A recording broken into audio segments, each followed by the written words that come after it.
السلام عليكم ورحمة الله وبركاته. نزلنا لكم السوق السيدة عائشة يوم الأحد، هنشوف لكم تقرير العصافير وأسعار الكلفة وأسعار الأكل العصافير والبلكم والفرارس. انتظرونا نجيب لكم برضو أسعار اللم وهنشوف الدنيا فيها ايه. زي ما قلت لكم امبارح يا جماعة، تمسكوا بعصافير، تمسكوا بطيوركم علشان خاطر تعرفوا تبيعوا طيوركم وتعرفوا تجيبوا لها أكل.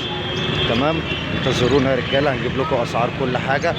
سواء راجعين لكم تاني ورجعنا لكم تاني بقى يا شباب. بعد ما نزلنا السوق، عايزك تجيب كوبايه شاي زي دي، جيب كوبايه شاي زي دي واقعد بقى واسمع كده وتكيف ونشوف الدنيا هتمشي ازاي معانا في السوق ان شاء الله باذن الله. انا قلت اعمل لكم تقرير صغير كده، ونزلت السوق النهارده علشان خاطر اعرف اسعار الطيور واعرف اسعار العصافير عشان اقدر اقولها لكم بكل صراحه. بص بقى يا رجاله، دلوقتي بدأ اللم. يوم الحد ده انا ما كنتش بشوف لم خالص. بدأ في تجار في السوق، في اكتر من 5 6 نزلوا السوق النهارده. تمام، يلموا عصافير، يلموا العصافير، بيلموا الاسترالي النهارده ما شاء الله. بيلموا الاسترالي النهارده يا رجاله ب 80 جنيه. بيلموا الاسترالي الفواتح الشغال ب 80 جنيه. تمام يا رجاله، عايزك كده بس تفهم كده وتركز، عايزك تحافظ على طيورك. والله العظيم انا بطلع لكم واتكلم معاكم هستمر ان شاء الله باذن الله في القناه ديت، لان انا كنت بادئ اللي انا تركتها بقى لي فتره. عايزك تركز كده معايا وتفتح دماغك. دلوقتي الفرارس سعر الفرارس في السوق 47 جنيه. سعر الفرارس في السوق 47 جنيه. سعر البلكم ب 33 حاجة زي كده. تمام، في لم النهارده على الاسترالي، في لم على الكوكتيل، في لم على الروز. تمام يا شباب، في لم على كام واحدة، على كام نوع كده في السوق. طالما في لم وفي ناس وتجار نزلت السوق ما قدرتش تلمه يوم الجمعة، ما قدرتش تلم الطلبيات بتاعتها يوم الجمعة، عشان كده نزلوا السوق يلموا يوم الحد. انا ما كنتش بشوف يوم الحد ده خالص تجار. تمام، او ما شاء الله التمحصية اهيت، ما كنتش بشوف تجار خالص يوم الحد غير خفيف قوي، 1 أو 2.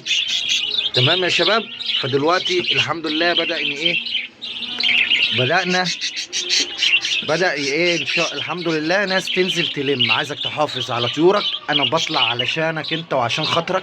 احنا هنبدأ بقى الفترة الجاية بأمر الله، هنظبط الدنيا ديت وهنظبط كل الكلام ده كله بأمر الله عشان تشوف حاجة نظيفة. هنفرخ، هنبدأ. انا كنت قافل على الطيور دي خالص يا رجالة، ما بفرخش لاني برضو السعر الاكل كان غالي عليا. تمام، وطبعا زي الناس اللي بتقول انا هصرف على عيالي ولا هصرف على الطيور والكلام ده كله، كنت مأهمل الطير بس ما كنتش ببيع طير واحد في قلب السوق يا رجاله، كنت ببيعه على النت. انا بدأت اشغل دلوقتي كله اشتغل مع بعض وما شاء الله.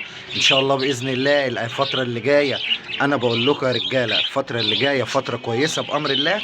مش مشكله، الموسم دوت عدى الحمد لله، طالما عدى علينا على خير واحنا كويسين وبصحه كويسه، دي بالدنيا كلها. الفترة اللي جاية عايزك تحافظ على الطير بتاعك. يا ريت تسمعوا كلامي يا رجالة، يا ريت تشيروا الفيديوهات بتاعتي، اللايك، الاشتراك في القناة. عايزين نوصل القناة ديت ل1000 مشترك في أسرع وقت، عشان في حاجات كتيرة أوي هنعملها. وده كان تقرير النهاردة، ده تحفيز معلش على فيديو امبارح، وبشكركم جدا على تفاعلكم على فيديو امبارح. تمام، فيديو امبارح انا اتبسطت بالتفاعل، شكرا جدا ليكم.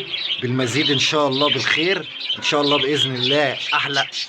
احلى حاجه هتيجي الايام الجايه. امسك اتمسك بالطير، خف، ما تبيعش، ما تصفيش، خف طيورك، خفها. لو كتير عليك شويه باكلها، خف اكلك شويه هتخف الطيور. والله المستعان، وهنرجع نلم طيورنا من تاني، هنبيع طيورنا زي ما احنا ما عايزين. اتمسك بالطير، هو هيجي التاجر هيجي غصب عنه، مش هيلاقي الطلبيه اللي هو محتاجها، هيرفع الاسعار. والله العظيم هيرفع الاسعار يا رجاله. عايزك تمسك فطيرك ما تبيعوش.